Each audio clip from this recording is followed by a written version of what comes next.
तो यार कहानी वहीं से स्टार्ट होती है जहां पर खत्म हुआ था। हमारे जो तीनों के तीनों बंदे थे ना, लिटरली मेरे घर की ओर देखकर निकल जाते हैं। लेकिन क्या वो घर थोड़ी ना था, बल्कि ये बोले कि वो तो एक मंदिर था, वो भी किसका? बुद्धा का। जिसको देखकर हमारे सारे के सारे बंदे, आई मीन अपना लीडर, आई मीन अपना डेप्यूटी एल्डर, आई मीन अपना एमसी, वो ग्रीट करते हुए बुद्धा को फुल इज्जत दिए जा रहे थे। लीडर बोलती है कि गुड, बस एक बार मेरा मनोकामना पूरा तो हो जाए, फिर देखना अगर रातों रात सेक ना खड़ी कर दी तब बोलना। और वो इतना बोल ही रही थी तभी अचानक से मूर्ति की ओर से एक आवाज आती है कि तुम सब चूतिए कहीं के, दिमाग नाम की कोई चीज नहीं है, क्यों है ना? जिसकी बातों को सुनकर हमारी दोनों की दोनों लड़कियां लिटरली मेरे पूरा का पूरा खुश और मनी मन सोचती है कि क्या ये गुड जिंदा है। सेन बोलती है कि नहीं यार, ऐसी कोई बात नहीं है। कहा जाता है कि जिसका कल्टीवेशन सबसे हाई होता है ना, वो बड़ी आराम से हेवन और अर्थ के बीच में बात कर सकती है, समझे? इनफेक्ट ये बोलो कि हो सकता है कि ये आवाज इस मूर्ति की नहीं बल्कि कोई स्पीड की है। जहां पर अगर बात करें अपने एमसी की, तो वो भी ये सारा का सारा कांड देकर अपने लीडर से बोलता है कि बॉस तुम जैसा समझ रही हो ना, ये बिल्कुल भी वैसा नहीं है। और अब जाकर पता चलता है कि ये जो आवाज था ना, ये किसी और का नहीं बल्कि एक आदमी का था, जो कि उस मूर्ति के पीछे से बोले जा रहा था। बंदा बोलता है कि सालो आखिर तुम सब यहाँ पर क्या कर रहे हो? क्या तुम नहीं जानते कि ये जगह भिखारियों के लिए सोने की जगह है? या फिर तुम्हें सच्ची में दिखाई नहीं दे रहा कि हम लोग यहाँ पर सोए हुए हैं? जिसकी बातों को सुनकर माओ भी परेशान होते हुए अपने लीडर से बोलती है कि अरे यार सिस्टर, अब हम लोग क्या करें? यहाँ पर तो सिर्फ पहले से ही एक बंदा है। हाँ दिखाई तो मुझे भी दे रहा है, पर टेंशन लेने की कोई भी जरूरत नहीं है, सिर्फ एक ही तो बंदा है, हम इसको लात मारकर यहाँ से निकाल देंगे। और चिल्लाते हुए बोलती है कि साले तेरी माँ का, चल जल्दी करो, दफा हो जाए यहाँ से, अब से ये जगह हमारी है, समझे? ओह माय गॉड, तुम्हारी है? गुड गुड यार गुड। लेकिन अगर मैं बोलूं कि मैं यहाँ से घंटा भी नहीं जाऊंगा, तब तुम लोग क्या करोगे? भाइयों चलो जल्दी करो, सारे के सारे बंदे बाहर आ जाओ। और वही होता है, उसके कहने पर लिटरली में यार सारे के सारे बंदे फाइनली बाहर आ जाते हैं। और लिटरली में यार साला कोई भी नॉर्मल नहीं था, बल्कि ये बोले कि सारे के सारे बंदे, आई मीन भिखारी लोग, बॉडी बिल्डर थे, जिसको इस तरह से देख कर अपने ही बंदों की पूरी तरीके से फट जाती है। लीडर भी चौंकते हुए बोलती है कि बाप रे साला इतने सारे बंदे कहां से निकले हैं? माओ भी लाइक कहां से निकले वो सब छोड़ो, सबसे इंपॉर्टेंट बात तो ये है कि साला इतने सारे, आई मीन ये सारे के सारे बंदे बॉडी बिल्डर कैसे हैं? मेन कैरेक्टर इसके माँ का बॉडी बिल्डर का ये भाड़ में। उससे भी ज्यादा इंपॉर्टेंट बात तो ये है कि आखिर ये खाने पीने वाले आदमी भिखारी कैसे हैं? लेकिन क्या वो जो सारे के सारे भिखारी थे ना, वो अपने एमसी की बातों को सुनकर पूरा का पूरा भड़क जाते हैं और अपने लीडर और अपने एमसी और यहाँ तक अपने डिप्टी एल्डर को भी लात मारकर उस मंदिर से बाहर निकाल देते हैं। और लगती है सच्ची में यार इन लोगों को बहुत ही जोर से लगती है, क्योंकि इन्हें लात मारकर जो निकाला गया था। जहां पर बंदा बोलता है कि सालो आखिर तुम लोगों की हिम्मत कैसे हुई बिगर क्लैन को चैलेंज करने की है? अगर आज तुम लोगों को सबक नहीं सिखाया जाता ना, तब तो आज तुम लोग कुछ ज्यादा ही उड़ते और ये सोचते कि हमारे बिगर क्लैन में तो दम ही नहीं है, कोई भी यहाँ पर आकर किसी को भी धमका कर चला जा सकता है। क्यों, मैंने सही बोला ना? लेकिन नहीं, यहाँ पर ऐसा बिल्कुल भी नहीं हो सकता, क्योंकि जब तक हम लोग यहाँ पर है ना, साला किसी की औकात नहीं जो यहाँ पर आकर बकचोदी कर सके, समझे? तभी उन बॉडी बिल्डरों में से एक बोलता है कि बॉस अरे यार छोड़ो उन सबको, क्या तुम भूल गए हमने आज नाश्ते के लिए बिल्कुल भी भीख नहीं मांगी, तो चलो चलो यार चलो जल्दी से मांगते हैं। सीन चेंज होता है माओ की ओर, जो कि उन सबकी बातों को सुनकर पूरा का पूरा गुस्से में थी कि साले तुम सबकी हिम्मत कैसे हुई हम सबको धक्के मारकर बाहर निकालने की? और वो इतना बोलने के बाद जैसे ही कुछ करती ना, तभी अचानक से अपना जो लीडर था वो भी उसके हाथों को धरते हुए बोलते कि रुक जाओ, एक मिनट यहीं पर रुक जाओ। और मनी मन माओ से बोलती है कि क्या तुम भूल गए, अगर हम अपने सेट का सोर्ड टेक्निक यहाँ पर यूज कर देंगे ना, तब तो हम बड़ी आराम से पकड़े जाएंगे, समझे? उसके बाद क्या हो सकता है कि कोई बंदा हमें टेक कर ले, और सबसे इम्पोर्टेंट बात तो ये है कि हमें चोट भी लगी पड़ी है। माओ बोलती है लेकिन ये तो गलत बात है ना, जब हमारे पास रहने के लिए कोई जगह ही नहीं होगा, तब हम अपने दादा उस सेट को कैसे फाउंड करेंगे? चिंता मत करो, सब कुछ होगा, बरोबर होगा, वादा करती हूँ वो एक दिन जरूर आएगा जब हम अपने सेट को फिर से फाउंड करेंगे। जिसकी बातों को सुनकर माओ भी अपने सेट लीडर को गले लगकर बहुत ही जोरों शोरों से, आई मीन कूट कर रोए जा रही थी। जहां पर अगर बात करें अपने एमसी की, तो हाँ उसका ध्यान तो साला कहीं और ही था, आई मीन उन्हीं तकनीकों वाली बुक पर। देखो अपने एमसी को तो यही लगता है कि ये जो तकनीक वाली बुक है ना, लिटरली ये तकनीक वाली बुक एंशिएंट टाइम से बिलोंग करती है और ये रियल में है। लेकिन क्या अपने एमसी को तो साला घंटा भी नहीं पता कि ये जो किताब है ना, ये कोई असली किताब नहीं बल्कि नकली किताब है, जिसको लीडर ने किसी गरीब दुकानदार से लिया था, समझे? एमसी सोचता है कि वाह, अगर मैंने इस बेडेस तकनीक को सीख लिया ना, तब तो समझो साला मजा ही मजे, और शायद हो सकता है कि इसकी हेल्प से उन भिखारी से मैं इस मंदिर को भी हथिया लूं। हाँ हो सकता है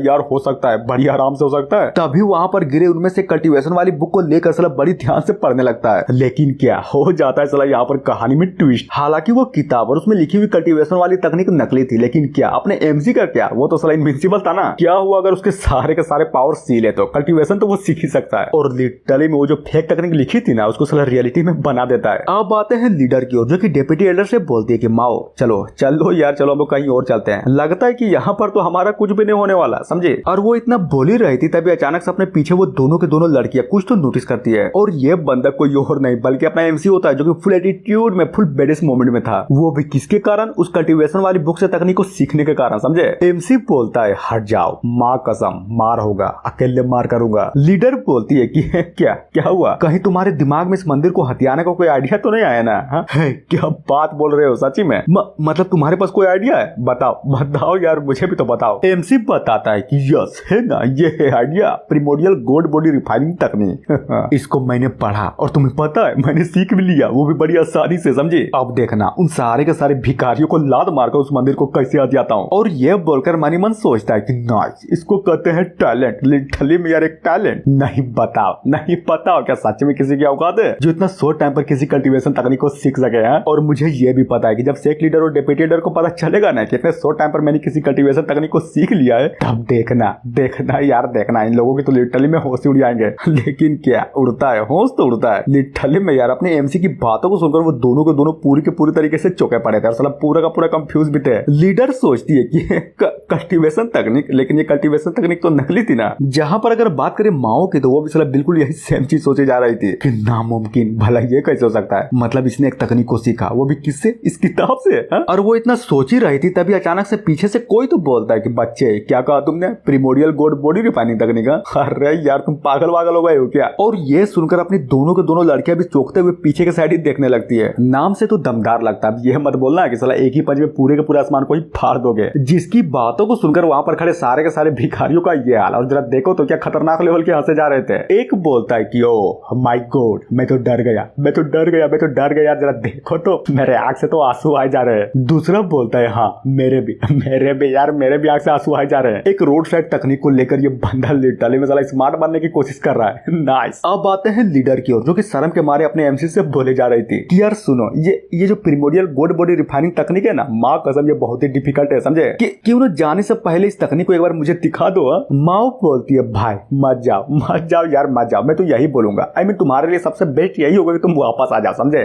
वापस आ जाऊं? अरे यार देखो, तुम लोग बहुत ही ज्यादा चिंता करती हो, इसलिए डरो मत। मैं जानता हूँ कि तुम लोग को तो साला घंटा भी यकीन नहीं है कि इस तकनीक को मैंने फाइनली तौर पर सीख लिया है। तो चलो एक पावरफुल डेमोन्स्ट्रेशन के साथ इस तकनीक को शो करता हूँ। और ये बोलकर सच्ची मेरा अपने एक बाल को उखा लेता है कि गुड, अब जबकि मैंने कल्टीवेशन वाली तकनीक को सीख लिया है तो अब बारी है मेरे 900 मिलियन सील में से एक सील को हटाने की, समझे। और ये बोलकर मनी मन सोचता है कि चलो अब बारी है इस तकनीक की पावर को देखने की कि क्या सच्ची में जो तकनीक है ये मेरे 1 लेयर सील्ड पावर को झेल भी सकता है या फिर नहीं। जहां पर बंदा भी एक हल्की सी स्माइल करते हुए बोलता है यार ये कॉमेडी में एक काम करो, यहाँ मारो, माँ कसम मैं तुम्हें मारने का एक मौका देता हूँ, समझे। जरा मैं भी तो देखूं कि आखिर वो तुम्हारा गोल्ड बॉडी रिफाइनिंग तकनीक एक्चुअली में है कितना पावरफुल। मेन कैरेक्टर बिल्कुल चिंता मत करो, दिखाऊंगा मैं जो कुछ भी सीखा हूं ना साला सब कुछ दिखाऊंगा। और ये बोलकर अपने डिवाइन प्रोटेक्शन डिमन फॉर्म को एक्टिवेट करता है, जो कि सच्ची मेरे को ज्यादा ढांसू लग रहा था। जहां पर अगर बात करें अपने एमसी की तो वो भी फुल एटीट्यूड में बोलता है कि जैसा कि तुमने बोला था इस तकनीक को लेकर मैं तुम्हें पूरी के पूरी तरीके से सेटिस्फाइड कर दूंगा, समझे। लेकिन क्या ये सारा का सारा कांड देखकर उस भिखारी की भी लिटरली पूरी की पूरी तरीके से फट चुकी थी कि बाप रे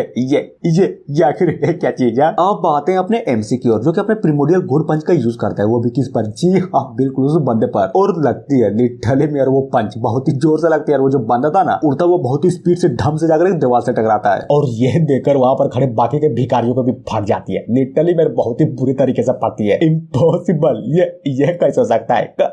कहीं मैं कोई सपना तो नहीं देख रहा हूँ ना। जहां पर बात करें लीडर और डिप्टी एल्डर की तो साला वो लोग भी चौंके पड़े थे कि बाप रे, मतलब सच्ची में इस बंदे ने हमसे बिल्कुल भी झूठ नहीं बोला था। माओ बोलती है यार वो सब छोड़, सबसे पहले ये बता कि ये तकनीक सच्ची में तुमने किसी दुकान से ही उठाई थी ना? दिखने से तो नहीं लगता कि ये तकनीक झूठी थी, बल्कि ये बोला कि ये तकनीक तो बिल्कुल असल है। एमसी सोचता है कि गुड, मुझे तो लगा था कि अपनी सील को हटाने के बाद मेरी जो पावर है ना वो साला कुछ ज्यादा बेकाबू हो जाएगी, लेकिन नहीं हुई, सच्चे में यार बिल्कुल भी नहीं हुई। यानी कि अब मैं अपनी पावर को पूरी के पूरी तरीके से कंट्रोल कर सकता हूँ। नाइस। और अगर बात करें प्रिमोडियल गोल्ड बॉडी रिफाइनिंग तकनीक की तो मुझे ये तकनीक सच्ची में बहुत ही मस्त लगी। तभी अचानक से सीन चेंज होता है डिवाइन फ्लेम सेक्ट में, जहां पर हमें वही बिल्कुल यार बिल्कुल वही सन गॉड की मूर्ति को दिखाया जाता है, जो कि अचानक से धीरे धीरे करके हिले जा रहा था। बुढ़ा बोलता है आई मीन वही डिवाइन फ्लेम का सेक्ट लीडर कि लगभग 500 साल पहले ये जो गोल्ड स्टैचू है ना इसका 3 सन लिटरली मेरा अचानक से डिस्ट्रॉय हो गए और इतने साल बाद आज ये स्टैचू फिर से हिल रहा है। तो फिर क्या मैं मान लूं या फिर हो सकता है कि हमारा जो प्रोपेसी है वो फिर से वापस आ रहा है। अब आते हैं शॉर्ट टर्म में और यहाँ पर भी लिटरली मेरे बहुत ही बड़ा फेनोमेना घट रही थी। जहाँ पर अगर हम बात करें इस घटना की तो एक्चुअली में घटना था क्या, तो हाँ इस घटने का नाम था डायनासोर मैनिफेस्टिंग, समझे। उसी टाइम इस तरह की एक महान घटना को देखा गया था, समझ गया, यानी कि हमारे टॉम के लिए कुछ ज्यादा खतरनाक खतरनाक लेवल की अपॉर्चुनिटी मिलने वाली है। गुड। और इतना बोलने के साथ ही सीन अचानक से चेंज होता है एक और नई जगह पर। कोई तो बोलता है कि क्या तुम्हें याद है भविष्यवाणी में एक्चुअली में क्या कहा गया था? हाँ, बोला ये गया था कि जब भगवान का पुत्र धरती में उतरेगा ना तब स्वर्ग के दानव को जन्म होगा, और ये चीज तब होगा जब आसमान में हमें एक स्वord का स्लेश दिखाया जाएगा, समझे। दूसरा बोलता है कि हाँ बात तो आपने बिल्कुल सही बोली है, लेकिन ये भविष्यवाणी तो अधूरी है ना, क्योंकि आप खुद ही देखिए जब ये भविष्यवाणी बोला जा रहा था, आई मीन किया जा रहा था, तब हमारे 9 एल्डर जिंदा थे। लेकिन क्या भविष्यवाणी करते करते इनफेक्ट ये बोलिए कि भविष्यवाणी के बीच में ही हमारे बाकी के 9 एल्डर्स मर गए। एम्परर बोलती है लेकिन कौन, आखिर ये सन ऑफ गॉड है कौन? और सबसे इम्पोर्टेंट बात, ये हेबेली डीमन कौन होगा? और इससे भी इम्पोर्टेंट बात तो ये है कि किसने आखिर स्वord स्लेश को किसने बनाया? तभी हमें गेट ऑफ डेस्टिनी को दिखाया जाता है, जहाँ पर एक बुढ़ा आराम से बैठकर कल्टीवेशन किया जा रहा था। फिर क्या कुछ तो होता है और अचानक से खून की उल्टी कर ढंग से जमीन पर गिर जाता है। बुढ़ा भी लाइक नहीं यार ये कैसे हो सकता है? और ये सारा का सारा कांड देखकर वहां पर बैठे सारे के सारे बंदे, या फिर ये बोले कि वहां पर बैठे सारे के सारे बुढ़े भी अचानक से एक करके गिरने लगते हैं। कोई तो बोलता है कि नहीं यार ये क्या हो रहा है? अचानक से डेस्टिनी कम होने पर ये बुढ़ा गिर गया। देखो यार देखो ये बुढ़ा जिंदा तो है ना। दूसरा बोलता है कि जल्दी करो यार जल्दी करो, 99 रिजरेक्शन पिल को यहाँ पर तुरंत लेकर आओ, समझे। और हाँ एक और बात, जल्दी से जाकर सारे के सारे सेट इनफैक्ट सारे के सारे क्लेन वाले को इन्फॉर्म करो कि आखिर यहाँ पर चल कर आए। और इतना बोलने के साथ ही राइटर हमें एक चीज बताता है कि यार महाकसम देखो गौर से देखो, दिन रात लिटरली मैं दिन रात मेहनत करता हूँ, लेकिन साला सपोर्ट ही कोई नहीं करता। करो ना यार करो। और सबसे इम्पोर्टेंट बात, जाने से पहले 1 नंबर रिव्यू चैनल को सब्सक्राइब कर देना, ओके। हाँ तो गाइस बताओ कैसी लगी ये एपिसोड? मजा तो आया ना? अरे यार पता है मजा तो बहुत आया होगा, क्योंकि ये मानवा है ही साला कुछ ऐसे। अब मिलते हैं नेक्स्ट वीडियो में, जो कि अगले फ्राइडे टू संडे आएगी, समझे। So thank you.